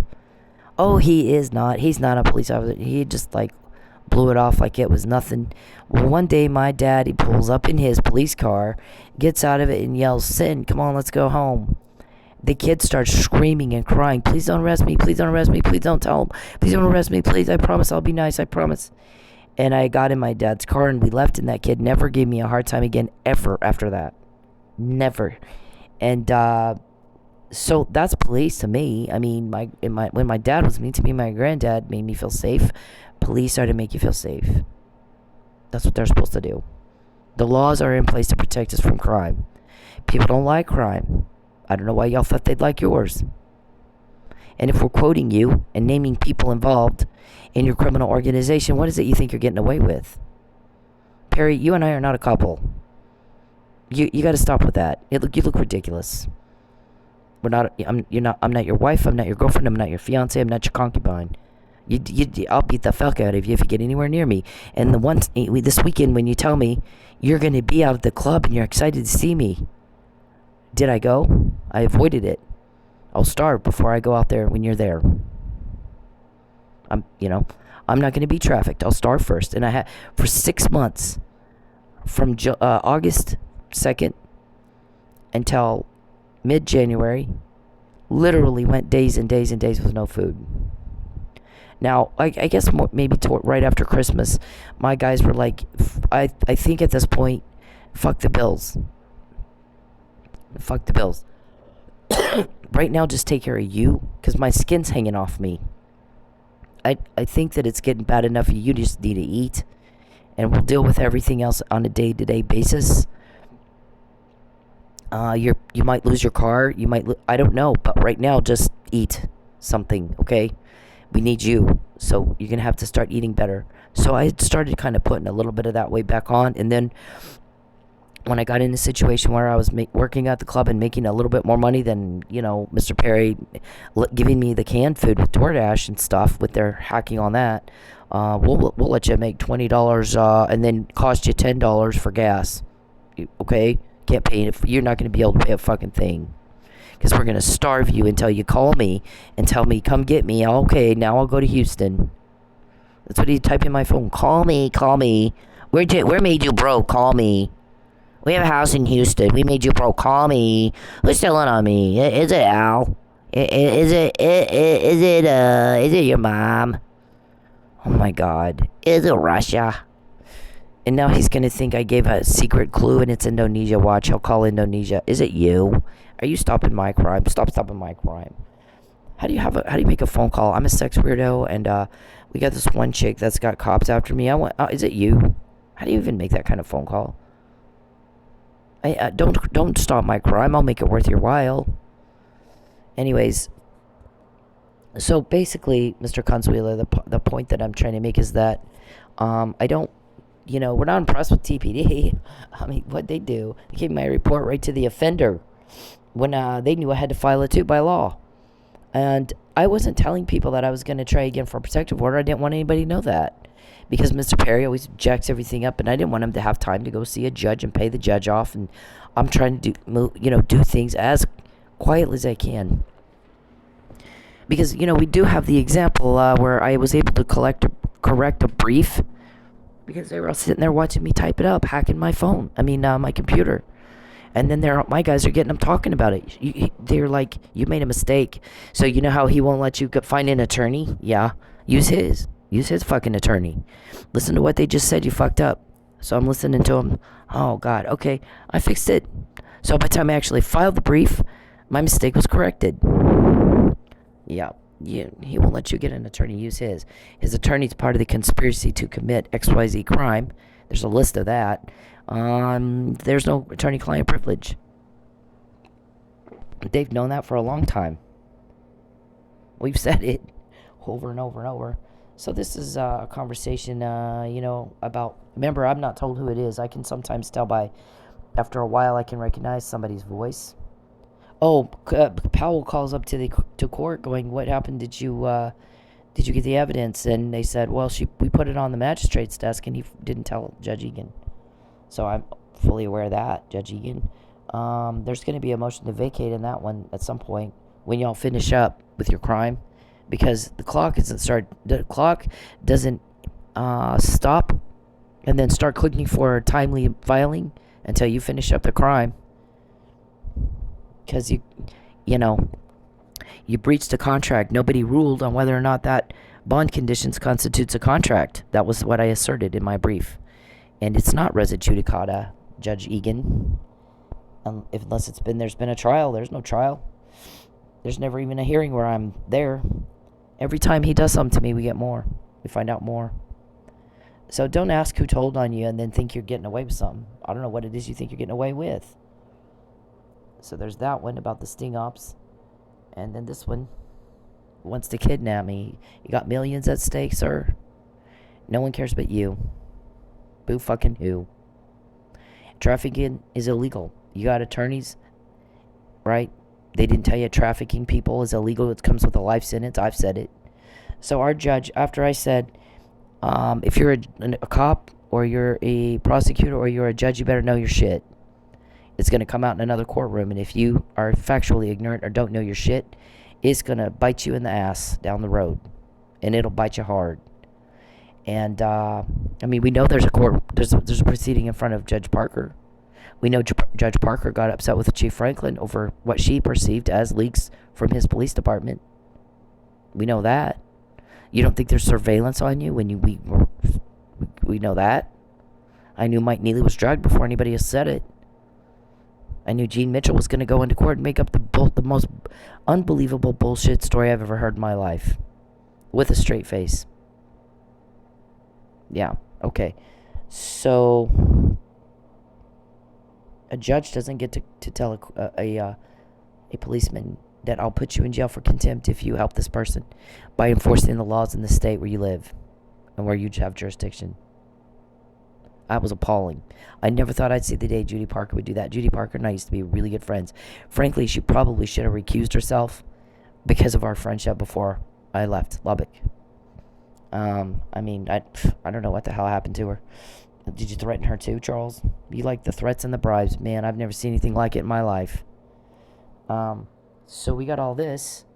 They were trying to make keys. Calvin. Is that Calvin's deal? Yeah, constantly. I need you to lie. You know what I need? I need my family back. I need my money back. I need my privacy back. And I need you to fuck off. Okay? That's what I need. We can get information because people are concerned about what I need. No one gives two fucks about it. What a crooked little piece of shit, twisted sadist needs. People don't like crime. Why do you think they like yours? I need you to write that down. All of you that are involved in this, write this down. People don't like crime. They're not going to like ours either. You have leaks, we don't. We can get information, you can't. Right? It's not hard. It's common sense. This is why we don't go anywhere Charles tells us to go. This is what's called, their code word is Hansel and Gretel. Then there's Rapunzel. Did Rapunzel let down her hair? That means, did the girl agree to be trafficked? Did you finally coerce her into it? And then today they're having this big long conversation, and that I showed it in that other email. He's told so many people trying to gaslight her. Normally that works. These girls will cooperate even if they don't realize that's what they're doing. We'll trick them into it. We'll use their family. We'll use their friends. We use their coworkers. Their friends and family are not allowed to talk to them until they call us first, and then we'll tell them what to say. And what my guy said, more than one of your friends and family have complained. I'll be glad when he's fucking gone, and I can call her and talk to her anytime I want and say whatever the fuck I want to say. I'm sick and tired of having to call them every time I want to talk to her to ask permission, like we're fucking daycare. Yeah. You hit the wrong group of folk. You hit big time. You got the granddaughter of a police chief with international connections due to the alien bullshit. You got a family of Germans, and I'll tell you what, in my home, nobody wins a fight. Everybody's German. Everybody's stubborn. There's no winning. Nobody wins a fight. There'll be a fight, and there'll be an argument, and there's a disagreement, and nobody wins. Nobody says, I'm sorry. Nope. That doesn't happen. It's Stubbornville over there, Germans. So what happens is everybody just agrees to disagree and try not to talk about that anymore, because nobody wins a fight. Everybody's going to stay on their thing like ugly on an ape and not come off of it. You're not going to convince each other of anything. You're not going to, very stubborn people. And in case you missed it, I am German. I act very German. We've never had one with this much longevity. So, yeah, we heard you whining about that too. Never had a victim with this much longevity. Who's talk right, y'all? I hate that. Y'all's caught the way y'all talk, all hick and country. My cousin doesn't talk like that. Why do y'all talk like that? My cousin's Oklahoma. He's a little bit redneck too. He doesn't talk like that. Why the fuck do y'all talk like that? I don't even understand that kind of talking. To get the hay out of your mouth and talk right. And hillbilly. So this is the Hansel and Gretel. The Rapunzel has agreed to. We finally got the chick to agree to it. Papa John's is making delivery. Rumpelstiltskin is getting proper ID, getting the name, proper ID, and all that. They'll take your stuff, your driver's license, your birth certificate, any personal identification documents. They'll take it, and the Oklahoma City police have that on their website. That's what traffickers do. That's what they train the TSA workers at the airport to watch for. If there's someone who is not being allowed to have their own driver's license, that's not normal. You're probably talking to a trafficking victim. What do you guys do? Hand them a couple of $100 to look the other way? Guess what? We're going to be watching for that too. Okay? You're in trouble. You fucked with the wrong folks. This is about a pullover. The pullover and the puller over. Pull her over. Can you pull her over? I need you to pull her over. We need you to pull her over. Over and over. Hundreds of those. Calvin. Hundreds, Calvin. Jinx. You called Jinx, didn't you? Hundreds of them. And a lot of these guys complain about it. One of them said, this is the girl that lost her butt trying to help a police officer. Well, I'm a police officer. So guess what? I have to go to the bathroom when she blows by me. I'm not doing that to her. I'm not doing it to her. How dare they even ask? And another one said, he was told you got to pull her over. He wants her taken into custody. He wants to make her apologize, sign his letter of apology and his affidavit. It's his words, not hers. He wants to make her do it. And he goes, and she knows about it? Yeah, she knows about it, and she's talked about it. And he said, no, I'm not going to do that. And he was told, you may not have a choice. And he goes, I'm a police officer. I absolutely have a choice. And here's the thing. He's been diagnosed with some kind of mental illness. Yeah. Okay. Well, it's my reputation, and I do have a choice. And I'm not going to put my reputation on the bad decision of a mentally ill person. Why would I do that? She already knows about it. She's already talked about it, and she said no. More than once. What's he doing? He's caught. What's he doing? We can't do that. We can't just pull her over. And they did. They found a dummy, and he did it. And then I stinged off to him. But you know what? 2 and 3 and 4 of them have said no first. Look at that. He's wanting us to pull her over to get information about her car to give to him. He's a stalker. So we're busy, dude. He told us he wanted to get her on harassment. Guess how many times she called us? None. Guess how many times they called us? Fucking all the time. Bugged us and bothered us and harassed us and bothered us and bugged us and bothered. Him and Matt and Josh would not leave us alone. We got real crime to go after. And they're constantly wanting us to have her pulled over. Get your guys to pull her over. Get your guys to pull her over. Get your guys to drive over there and tell us what she's doing. Get your guys to intimidate her. And I got tired of it. And that was Lucky Miller right there.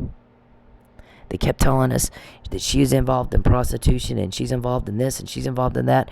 And we'd looked into it and we'd investigated it and there was nothing to that. They did. The guy that owns Lakeshore comes to me and the maid and said, Laura, and it's hard for me to call Laura the maid. She is the maid, but she's a lot more than that. But she said, Lucky was over here asking if you're into prostitution. And we're like, what? Who told you that? Oh, that guy over there. Yeah, it's probably Dave's people told him to ask that. He said, she's not into prostitution. I go, Laura, the people that pull up here and take pictures of me all day long, all the time, they would have a picture of it if I was into prostitution. Don't you think? And they said, we don't see any men coming in and out of her room. None. Her ex-husband comes to visit her once in a while. He gets his own room. So, but there's no other men. None but him.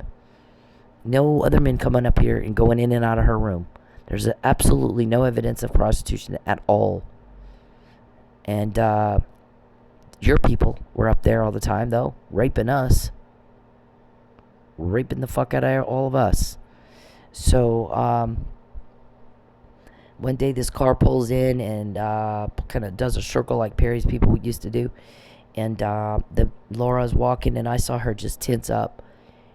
It makes everybody anxious. Everybody gets upset about it, Mr. Perry. It's very uncomfortable for everyone. Everybody's sick of it. That's why we can get information and no one will help you. So she tenses up, and I'm like, what's wrong? She goes, what is this? What are these people doing here? And why not think they just are people looking for a place to stay? It got that bad. And I looked at her and I go, I honestly think these people have nothing to do with anything. Do you want me to go talk to them? And she goes, yeah, I do. So I walked over and I talked to them. Chinese people didn't speak a lick of English. All they wanted, they managed to communicate that they wanted a hotel room, and where I point to them to show them where to go get the hotel room. And then they were all talking to each other, and then they left. So I don't know if they decided not to. I don't even know what they were saying. It was Chinese. So I looked at her and I go, they're Chinese. They didn't speak a lick of English. I don't think that they had anything to do with any issues. It's bad when every car that pulls in here, we all tense up. That it's that menacing, his conduct. And I said, yeah, it is. And I go, I've had to live like this for 10 years. She goes, golly, I keep telling, like, you get your guys patrolling. She called him 3 times. I didn't call at all. She called him 3 times. This is getting weird. Please send patrol over here to patrol the area more often. This parking lot, just drive through the parking lot. Just do something like that.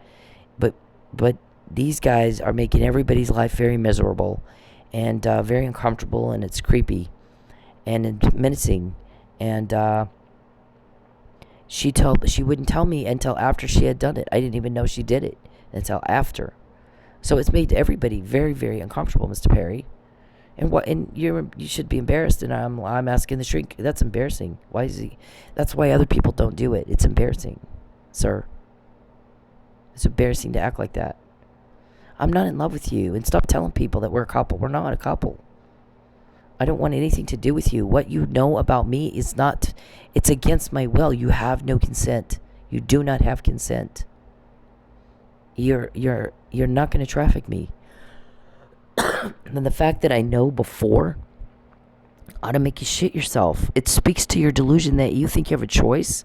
As much as we quote you, you know, when you're told to stop, leave me alone. Leave me the fuck alone, Calvin. You're something. You're really in a lot of trouble, and I think you're kind of a little loopy too, and you don't know that. But the fact that I know your name and that you're bald and fat, and a lot of the stuff that you're doing that's illegal, you really ought to be careful doing it to me, Sir. You want me out of the club. Well, you ran me out. That girl did exactly what you wanted her to, and I was like, I don't have to put up with that. And I left. My guys are like, they're fixing to pull some shit. Get the fuck out of there. So I left.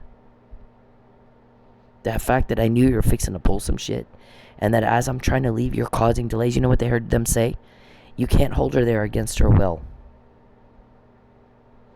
Because somebody called you and said, what do we do? She's trying to leave. You can't hold her there against her will. You have to let her leave, but let's try to delay it, didn't you? And we heard you talking about it.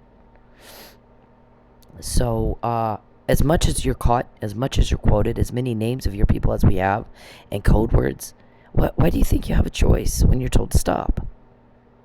You're delusional. There's no other reason. You're fucking delusional. If you actually think you have a choice, you don't have a choice. You're breaking the law. You've been told, quit breaking the law. Quit it. And when you do the crime to me, you get caught. So we got all this stuff.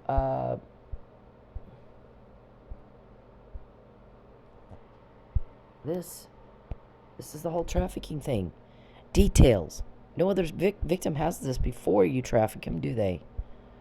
It's not really working because they got all her family. You're corroborating the witness, Mr. Perry. Every day. Every day.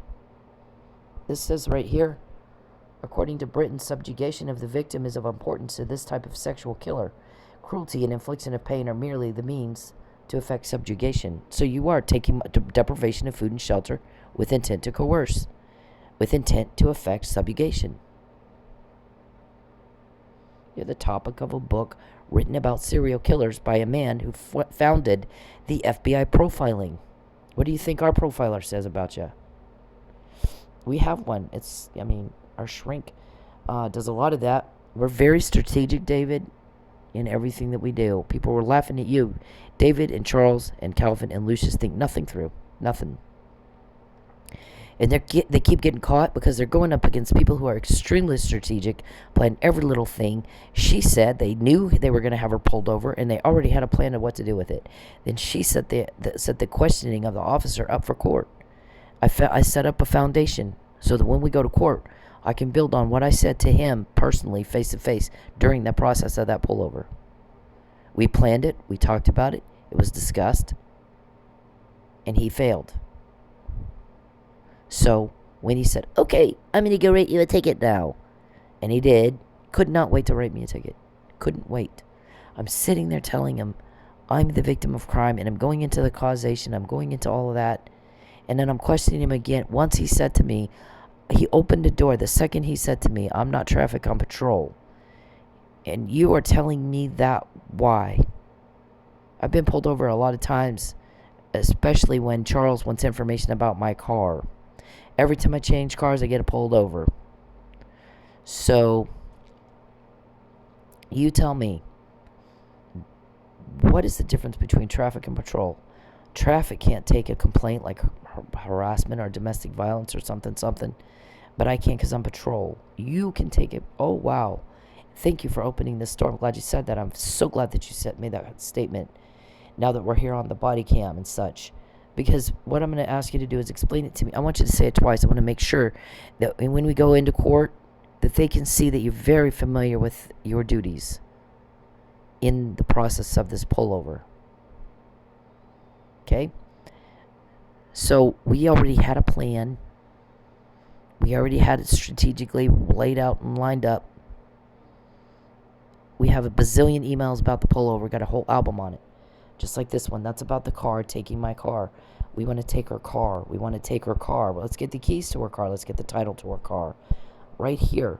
It's not legit, but I'm going to have her car towed and sold before she figures that out. Calvin could not get list price for my car. It's something wrong with the manifold. I didn't know that. I know that from listening to the police recordings of Calvin trying to sell my car out from under me. This is the email about being coerced. Look, it says he's going to isolate me. You're going to, he just typed in my other phone, I'm going to isolate you. I will isolate you. And that's a crime. What I do with my life and my time and who I do it with is not your business. Remember, I did tell you Fabian will not help you. Didn't I? I told you. And he didn't twice. He didn't twice. You don't have a Fabian puzzle, and you don't have a McNamara email, and you have not one name of any of my guys, and you can't quote one meeting, and you tell me that I'm going to isolate you? You're threatening me after that? Are you shitting me? You are really asking for it, Mr. Perry. Fuck you. When you threaten me, princess, do you feel pretty in that dress you wear picking on a woman? Why don't you say it to my face? Put your football helmet on and get your little nut cup on and get over here and do it to my face. You don't get close to me. Stand across the parking lot. But do it to my face at least. Don't hide like a coward pussy behind a phone when you threaten me. So everybody duly noted for the record, he just threatened me again to isolate me. But why would you want to do that if you deny every allegation we make in a court of law under oath? Yeah, you're not all there, are you? When you can name my people and quote my guys, then you'll have some leverage, sir. Until then, fuck you. You need to remember who it is you're talking to. This says that guys like him, sex traffickers and such, and guys who beat down women to feel tough because they're pussies. This right here talks about him isolating me. And at the very end, though, what's it say? There's other people that know what he's doing. See, they're the people that gave me this McNamara email and everything else you guys have said and told me Calvin's bald and fat and he's trying to sell your car out from under you and they want keys and they want your title. All that stuff. Those guys are who you actually need to worry about. Don't you think? Genius? You are something. You are a special kind of stupid, Mr. Perry. We got to get her to Texas so we can do more harm to her. This was recorded by the cops in March. I think even before that a couple times. Yellow Brick Road. We have a bazillion emails on the Yellow Brick Road. We're going to use the carrot and the stick approach with her. Can't we get her to take the Yellow Brick Road? You mean the facade? Your lie? Your lure? Your bait? Do you think I was born yesterday? And why do a bunch of pussy men pick on a woman? You feel pretty when you play with your little doll in your dress? Yeah.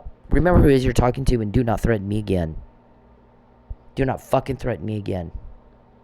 Mr. Perry, I dare you one more time to fucking threaten me again. Okay, we got Calvin's name after this. We can't get her kicked out for non-payment by stealing her money. Grand larceny with intent to coerce, interference with commerce with intent to coerce, interference with contracts. My lease contract with intent to coerce. How many counts are they going to charge you for when they finally make the arrest and they're done with the investigation? What day are they going to arrest you? Yeah, tell me again one more time, Mr. Perry, you're going to isolate me? Huh? You feel pretty in that dress you wear? Picking on women? Do you feel tough? Pussy? You're a coward. 3 chances you had to meet me in civil court, have a normal, legitimate legal process, and overcome my evidence. And you didn't. You did a backroom meeting, you did a duck hunting trip, and you did every illegal bullshit that on the planet. And now, the talk behind your back is, when he did that, he made her very, very credible. She's not stupid.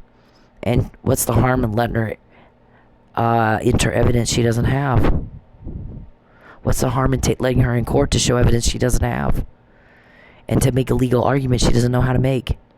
5 attorneys can't handle one girl with not a lick of law school? So what they did is they increased her credibility and degraded their own. You can't believe a word they say. And people don't. This was the Jenga piece, remember? Mr. Perry? You guys aren't Weeble Wobbles, you're Jenga. And I'm the Jenga piece. You pull me, you push me. Things start getting awfully wobbly for you, don't they? And you've never seen it before. When he pesters her and takes her money, things don't go well for us. We're seeing things happen we've not seen before. Your guy said that. We've never had one figure out we had cameras in their house, or that we were causing their problems, or invoice us for using their body for our entertainment and profit against their will. And we've never had one sue us and never had one solve a murder that you committed to cover all that up. But I did. And your people said that. I'm quoting your own people. So when we quote you and we've got names of your people and you got none of that, you don't have a McNamara email, you don't have a Fabian puzzle, you got none of that. Who the fuck thinks they're not, caught? What is it you're getting away with? What do you think? You're delusional. You think watching TV equals a real romance. It doesn't go both ways. You don't have anybody holding your hand. There's never been a date. There never will be a date. You repulse women. You repulse me. You people make fun of you behind your back because you look that bad and that embarrassing. See, we know all that part too, Mr. Perry. That's not part of the criminal thing, so we don't really talk about details on that. I will tell you this, and I'm sorry for the vulgarity. It's a sex crime. But there was one individual who was a male, and he said, I'm going to tell you something. He's not just raping her. He's raping everybody. He's got that floppy dick wiping it all over everybody, and I'm sick of it. I'm sick of it. It's rape for all of us, not just her. So I'm not a leak, but I can see why he has them, because even I am sick of this. I wish he would get out of here and leave everybody alone. He's got a sex problem, and he can't handle it. And he's making us all deal with it, and I'm tired of it. Everybody's sick of you. Everybody's tired of you. Why don't you get that? That's why we can get information like that, and you can't. Everybody's sick of you. It is rape for everybody to have to deal with your sex weirdo problem day after day after day after day. You're a sadist. You don't give 2 fucks about who you hurt or how bad you hurt them. Everybody owes you a lie. Fuck you. Don't even ask again. You got a lot of nerve to even fucking ask, much less demand. And when we got stuff like this, every day, all day long, all I do is type up shit like that you guys just said. Don't insult anyone's intelligence again with your lie. And you got a lot of nerve making any demand at all.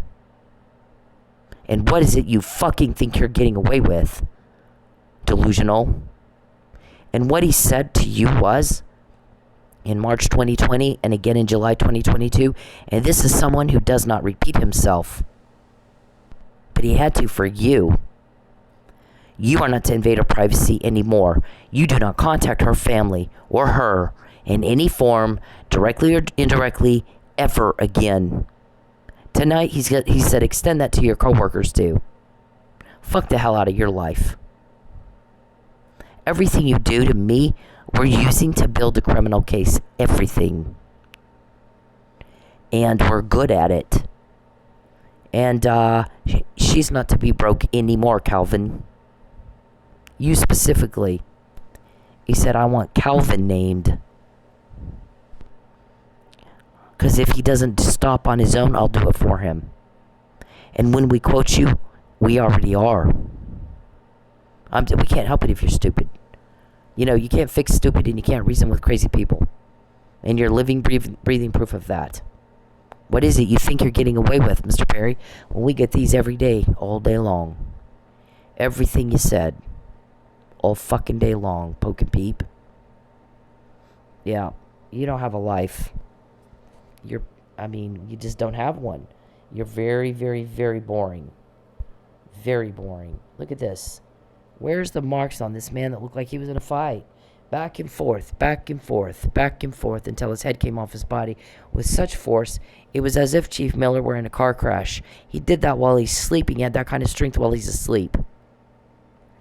Yeah. When we gave you the opportunity to get him out of jail and you didn't, I promise you're going to regret that. That's what he says. Point out for me the marks on him that look like he was in a fight. Point them out. Read the arrest report. What are the injuries in that arrest report that indicate this guy was even in a fight? Who do you think you're fooling, Mr. Perry? This was the email. He was drugged. He didn't do it. I said it before anybody else said it. Here's the arrest report. Anybody can look at this. It's all on the docket. Anybody can read it. And I said Sheriff Reed in Mays County and Sheriff Walton in Rogers County, they both kind of have co-jurisdiction kind of out there. I'm happy to talk to you guys both. But you better know your shit, because I do. And that means you need to read that whole docket.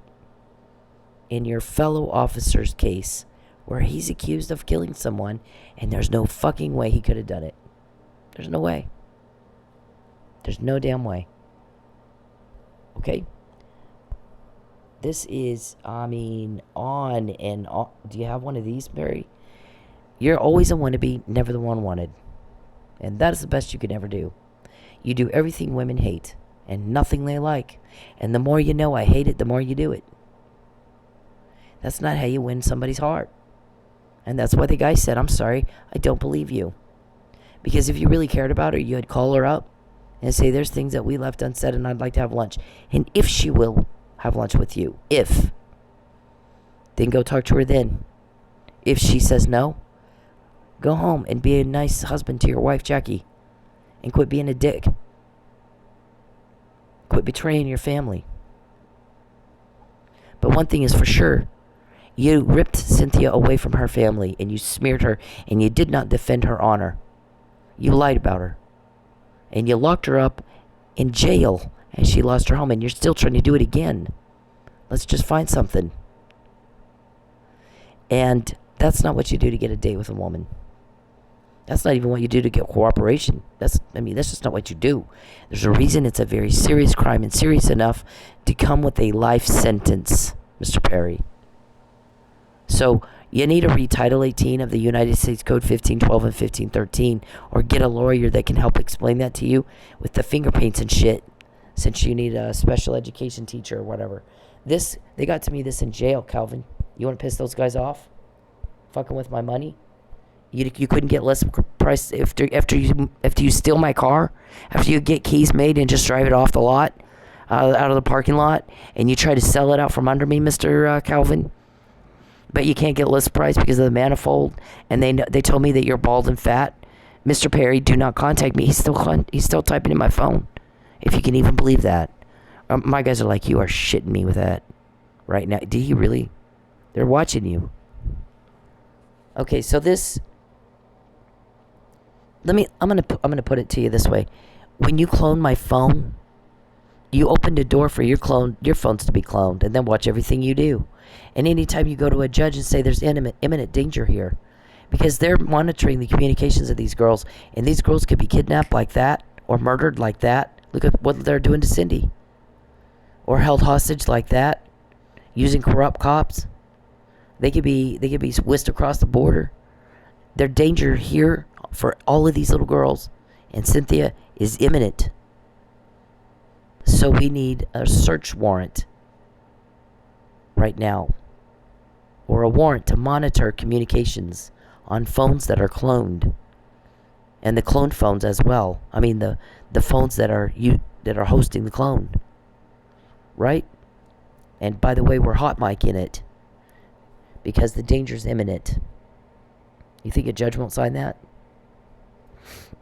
I think the imminency of the danger would probably get past the Fourth Amendment obstacles, right? I don't know. I don't know. You have to ask your attorneys. And that's only one of many, many, many things they can do. Okay, so there's more traditional ways they get information, and then there's that. You clone my phone. You did something illegal. There's no legal protection to an illegal device, is there? There is not 1 ounce of legal protection or reasonable expectation of privacy to an illegal device, David. So you don't have privacy, and there's imminent danger. Okay, so this right here came to me in jail. Calvin, you want to piss those guys off? The same people that told me you're bald and fat. The same people that told me you told the waitress to make sure I don't make money and be hostile to me and bully me. You sure you want to piss them off? Trying to sell my car out from under me. You want to piss them off, Calvin? I mean, you play all tough guy. The thing is, you're going after one woman, and there's a bunch of you. It's not just you. You got, what, 20, 30 men trying to figure out how to make me fail? What are the guys that gave me this going to do, Calvin? That's who you need to worry about. What's their plan? What are they going to do?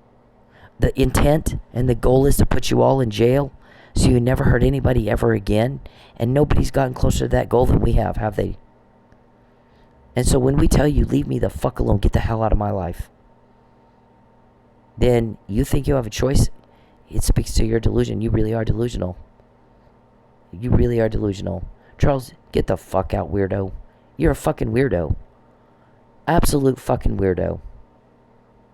You've been caught trafficking. You got caught trying to sell me. You're caught. If you're caught, dumbass, you act like you don't know. If you're caught, you know, and you still try to do it. I mean, what kind of nutbag does that, Mr. Perry? I said no. I've said no every day for 13 years. I'm not going to say yes tomorrow. I'm going to say no tomorrow too.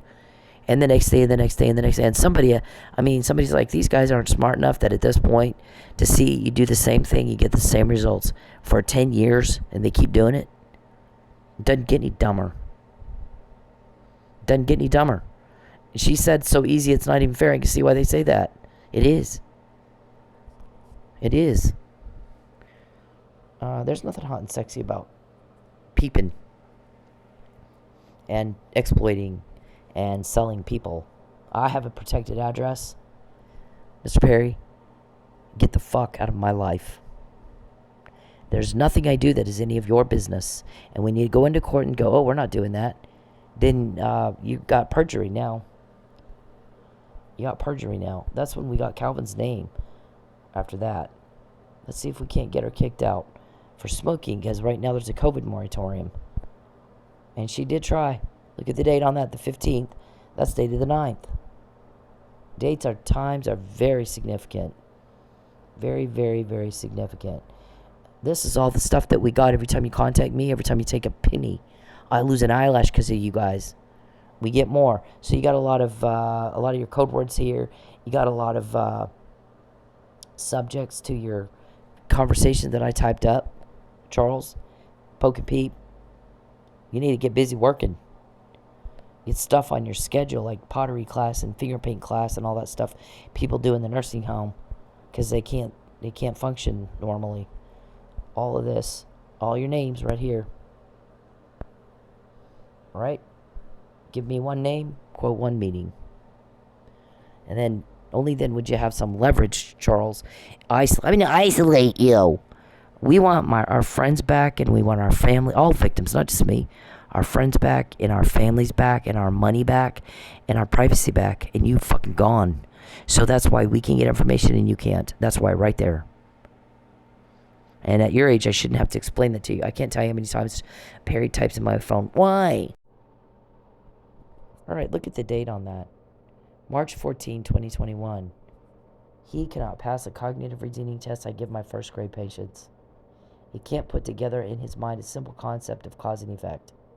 At this point, we thought Alzheimer's or senile dementia or aphasia or something. Only later on, way later on, did we find out she nailed it to a T. Huntington's disease. It's both mental illness. She said he's severely mentally ill and severely mentally retarded. So the mental illness goes with the psychosis, the hallucinations, the delusion, and the paranoia.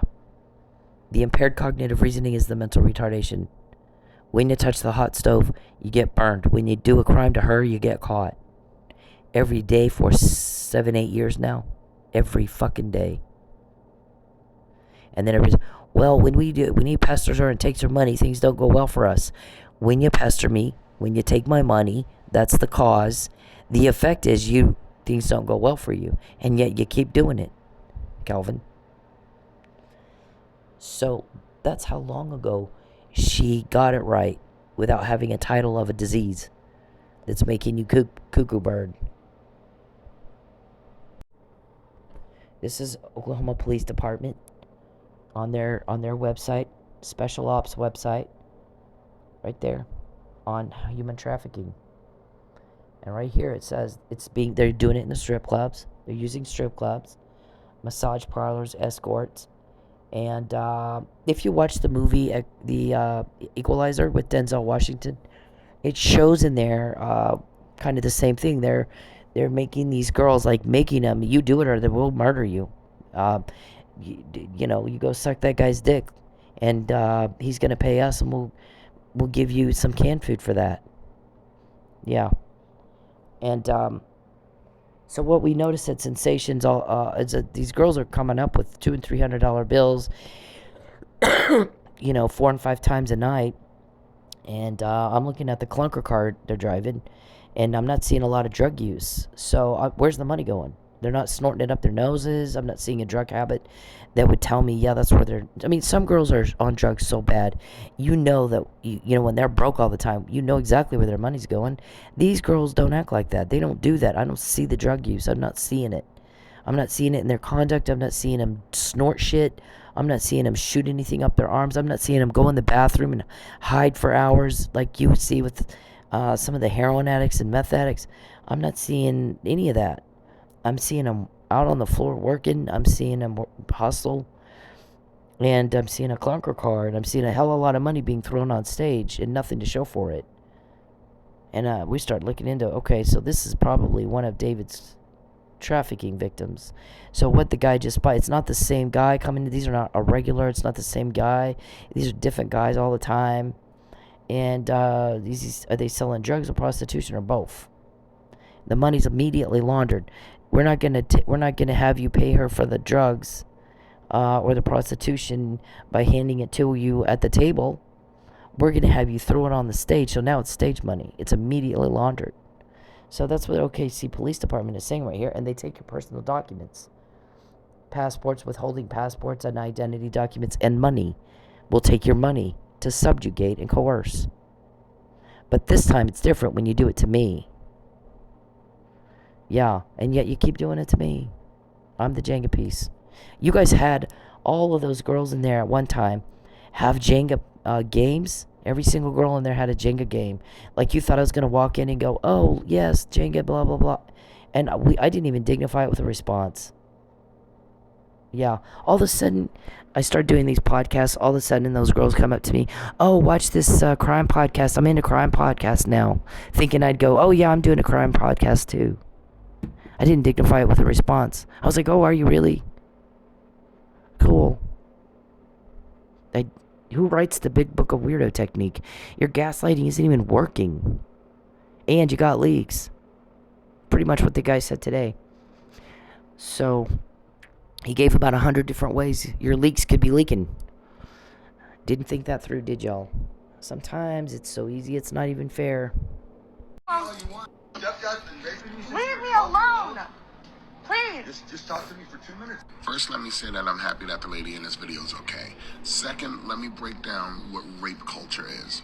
Rape culture is the fact that that man felt that he was entitled to some of this woman's time just because he said, let me talk to you for 2 minutes. Doesn't matter if it's 2 minutes, 5 minutes, 20 minutes. If she said no, no means no. Rape culture is the comments that she has on her video about how she should have just spoke to him or dressed differently. Rape culture is me taking the heat for calling out other men for their terrible behavior. Rape culture is trying to explain stuff as, oh, it's just locker room talk. No, it's not locker room talk. You should talk the same way wherever you are. We all know that rape is not about sex, it's about power. So for you to force yourself on somebody, even if you're just talking to them, is disgusting, dude. Stepdad's been raping you.